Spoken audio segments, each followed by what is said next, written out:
Welcome back to part 4 of I Need a Place to Live Now, where I teach you guys how to clean up your credit, start getting approved for places to live, cars, and even some industries of employment. Now, in part 1 through 3, we talked about creating a plan, getting hard inquiries and incorrect information off your credit report, and how to dispute collections. Now, we're going to work on the charge-offs. I'm warning you now, this is a long video. However, it has all the vital information you're going to need to get these charge-offs off your credit report, so stay till the end. Charge-offs actually give you a lot more opportunity for disputing. However, we're going to talk about the main 3, and that's dismissal of the debt, securitization and ownership of the debt, and accurate reporting.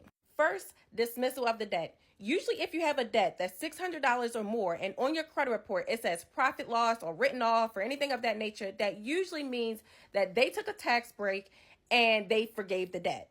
You in turn should have received a 1099-C and reported the debt as income on your tax return just so that you could pay the taxes.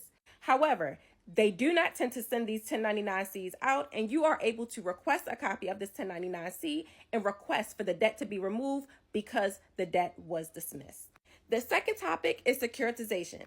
If you're not familiar with this term, I would suggest you to go back and watch the video that I posted. It goes over this topic in detail, and this is really the reason why so many accounts get deleted. What this also means is that the original creditors manage the account, but they do not own the debt, which means there's something called a chain of ownership. And this chain of ownership cannot be broken, or they do not have permission to collect money on the debt. This is another aspect that you are able to use when disputing charge-off accounts. The third one, and most common, is inaccurate reporting. Because they do follow the laws of the FCRA, everything on your credit report has to be fair, accurate, and complete. So if you see something like this, where it says charged off, charged off, charged off, charged off, if yours look anything like this is not accurate, this is not fair, and this definitely is not complete. What it should say is 30 days, 60 days, 90 days, 120 days, 150 days past due, and then charged off one time. However, when you dispute this, you are not going to tell them what they reported inaccurately. You're just going to tell them to remove the account because it is reporting inaccurately and it is violating your rights.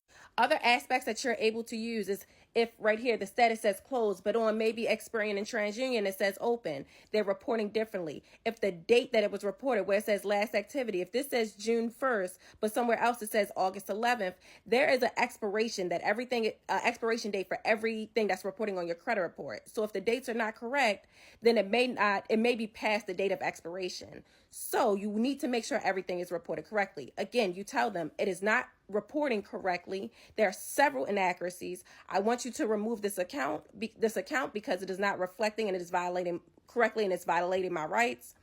But do not tell them what's wrong because they will just update it and the account will be stuck on your credit report. So don't tell them. Whew, that was a lot of information, but it was very much worth it. Now, the next step is to start our disputes. Earlier, we wrote down where we're going to send our disputes if we decide to send them via certified mail. You can also send these disputes through the CFPB, but I would recommend to send them directly to the original creditor first, and then if they give you a hard time, to use the the CFPB last. The reason I recommend this is because if you continuously threaten to use the CFPB or to file a FTC report, then it's like you're giving them. So we're going to use them as a proper tool once we've collected all the information and maybe they've given us a hard time, so that it's not an empty threat, but it's a promise. Again, this process can take a few rounds. And if you guys need letters that are going to request everything you need, take care of every scenario you could possibly run into, I do have a collection bundle that's going to handle it from round 1 all the way down to round 3. And in the case that you need to take them to court and file litigation against them so that you can get paid and get a deletion, it prepares you for that entire process. If you want a copy of these letters, make sure you put it in the comment section below.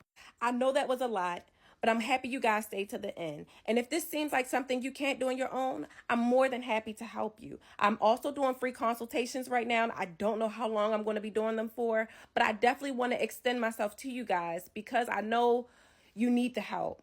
I can't promise you how long I'm gonna be doing it, and I don't have a lot of availability, but if you go into my website, you are able to book a free consultation and we can go over your information together, create a plan together, and get this process started. Thank you again for tuning in. You like the video, save it, share it, give me a thumbs up, and I'll be seeing you.